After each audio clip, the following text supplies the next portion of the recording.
ప్రస్తుతం మనం ED office దగ్గర ఉన్నాం. ఇప్పుడే ఈడీ ఆఫీస్ లో కేటీఆర్ గారు ఎంటర్ అవ్వడం జరిగింది. సో మాట్లాడదాం మనతో పాటు మాజీ ఎమ్మెల్యే వినయ్ భాస్కర్ గారు ఉన్నారు. సార్ ఎట్లా చూస్తారు ఈ ఈడీ విచారణ కేటీఆర్ గారు లోపలికి వెళ్ళడం జరిగింది, ఎట్లా చూస్తారు ఇదంతా? అంటే ఇదంతా కూడా కుట్రలో భాగంగా అంటే కాంగ్రెస్ ప్రభుత్వం మరి ఇచ్చినటువంటి హామీలు నెరవేర్చలేని నిస్సాయ స్థితిలో ఉన్నది కాబట్టి డైవర్షన్ పాలిటిక్స్.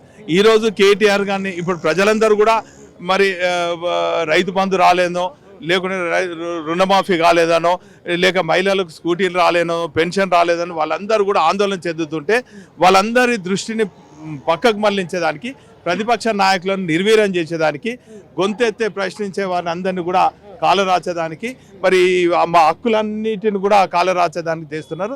మరి అందులో భాగంగానే ఇవన్నీ కూడా చేస్తున్నారు. ఎన్ని అయినా కూడా మా ఆత్మస్థైర్యం దెబ్బతిన్నారు. అంటే కేటీఆర్ గారు ఈరోజు అరెస్ట్ కాబోతున్నట్టు కూడా ఒక వార్త చెప్తా ఉన్నారు, ఏం చెప్తారు దీనికి?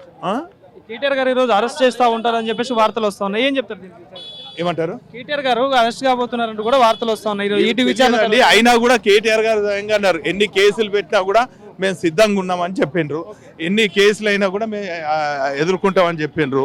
ఖచ్చితంగా మేము అన్ని కూడా మేము న్యాయస్థానంలో మేము ఖచ్చితంగా ఆశ్రయిస్తాం. న్యాయపరంగా మాకున్న హక్కుల కోసం మేము పోరాడతాం. అంటే హైకోర్టు కానీ సుప్రీంకోర్టు కూడా క్వాష్ పిటిషన్ కొట్టేసింది, అంటే ఏమై ఉండొచ్చు అనుకోండి దీని వెనకాల?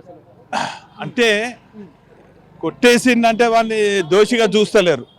ఒట్టిగా మా క్వాష్ పిటిషన్ వారు కొట్టేసింది అయినా కూడా మేము ఖచ్చితంగా ఈడీ గారు రమ్మంటే ఈడీ కార్యాలయానికి వచ్చినాం, ఏసీబీ అంటే ఏసీబీ కార్యాలయానికి వచ్చినాం, ఎక్కడంటే అక్కడికి వచ్చినాం. కాబట్టి మాకు న్యాయస్థానాలపైన ఇటువంటి సంస్థలు, దర్యాప్తు సంస్థల మీద నమ్మకం ఉంది, అందుకే మేము వస్తాం. కుట్ర రాజకీయాలు జరుగుతున్నాయంటే ఏమంటారు? ఖచ్చితంగా అండి. ఇదంతా కూడా మరి ప్రభుత్వం రేవంత్ రెడ్డి గారు రాసి ఇచ్చిన స్క్రిప్ట్ లో భాగంగా ఏసీబీ కూడా ఈడీ అందరూ కూడా ప్రశ్నలు కురిపిస్తున్నారు.